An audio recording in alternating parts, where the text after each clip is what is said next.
తనుజకి ఏమైంది అంటుర్రు. ఇక ఈ టాస్క్ అయిపోయిన తర్వాత తనుజ అడ్డం పడతదనమాట. అసలేమైంది తనుజకి ఏమైంది అని అడుగుతుర్రు.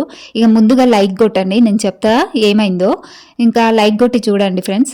అసలేమైందంటే ఈ టాస్కు హ్యాట్ పట్టుకునేది కదా, ఈ సర్కిల్ మీద నుంచొని పరిగెత్తుకుంటూ వచ్చి పట్టుకోవాలి హ్యాట్ని. ఇంకా ఎవరైతే ముందు పట్టుకుంటారో వాళ్ళకే కదా హ్యాటు. ఇక అట్లా బజర్ మోగినప్పుడు ఇట్లా పట్టుకునే, ఇప్పుడు మనకు చూపించేది ఒక 5 నిమిషాలు చూపిస్తారు. ఇక వాళ్ళకి మరి లైవ్లో చాలాసేపు జరుగుతుంది కదా. ఇక చాలాసేపు జరిగేసరికి ఇక తనుజకి ఏమైందంటే లాస్ట్కి వచ్చేసరికి ఇక తట్టుకోలేకపోద్ది అనమాట. ఇక ఆ స్ట్రెస్ ఇది అంతా కొంచెం కళ్ళు తిరిగిపోయి కింద పడిపోతుంది. ఇంకా అక్కడ అందరు వాటర్ తాగిపించి కాసేపు అట్లా రిలాక్స్ అయిన తర్వాత లేస్తారు. తనుజకి ఏం కాలేదు. కాకపోతే అక్కడ ఇక ఆమె ఏంటంటే ఇక చివరికి మాధురి ఇమాన్యుయల్కే సపోర్ట్ చేసి హ్యాట్ ఇమాన్యుయల్కే ఇస్తారు కదా. ఇంకా అందరు కలిసి ఇచ్చేసరికి తనుజకి ఎవరు సపోర్ట్ లేదని చెప్పి ఇంకా ఆమె తట్టుకోలేకపోతుంది అనమాట. ఇంకా వేరే టాస్క్లలో కూడా ఈమె గురించి తెలిసిందే కదా. ఎవరన్నా సపోర్ట్ ఇవ్వకపోతే బాత్రూంలో పోయి ఏడవడము, నాకు సపోర్ట్ ఇవ్వలేదు అనడము.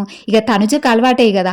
ఇక అదే స్ట్రెస్ ఇంకా ఎవరు ఇవ్వలేదు అనేసి ఇంకా మైండ్లో పెట్టుకొని ఆమె ఇంకా అడ్డం పడ్డదనమాట. ఇక ఇంత ఆడినా కానీ నాకేం ఫలితం రాలేదు, క్యాప్టెన్ కాలేదు. ఇక అదొకటి మనసులో పెట్టుకొని ఆమెకి కాస్త కళ్ళు తిరిగినాయో లేకపోతే ఎట్లనో ఇంకా అడ్డం పడ్డదనమాట.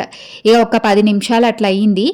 వాటర్ చల్లి తర్వాత ఇక అక్కడ ఇమాన్యుల్, దివ్య, ఇంకా వీళ్ళు సంజన వీళ్ళందరూ ఉన్నారు కదా, సుమన్ శెట్టి వీళ్ళందరూ పక్క నుండి ఏమైంది తనుజ లే అంటూ అక్కడ మెడికల్ రూమ్కి తీసుకెళ్తారు.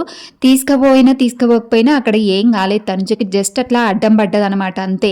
ఆమెకి సీరియస్గా అయిందైతే ఏం లేదు. ఆమె తట్టుకోలేకపోయింది ఫస్ట్.